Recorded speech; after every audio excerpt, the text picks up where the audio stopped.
Maraming salamat Lieutenant Colonel Rodel Ormon, ang spokesperson ng 6th Infantry Division. Samantala, isang patay at 5 sugatan sa drug race na nauwi sa disgrasya sa bayan ng Ampatuan, Maguindanao del Sur. Ang detalye mula kay Naphtali Velarde. Naganap ang insidente gabi ng Sabado, August 2 sa National Highway ng Bayan. Ayon sa inisyal na report ng otoridad, 5 na nagmamaneho ng motorsiklo ang nagkarera umano sa daan patungo sa direksyon ng Cotabato City ang nagkabanggaan. Nadamay pa ang isang nagmamaneho ng payong-payong nang salpukin ng mga ito. Isa sa mga driver ang nagtama ng matinding head injury at namatay sa pinangyarihan ng insidente. Dinala naman sa IPHO Hospital ang iba pang driver, kabilang ng nagmamaneho ng payong-payong.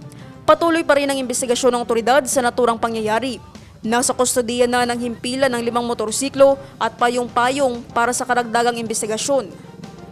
Naphtali Velarde, iMinds, Philippines.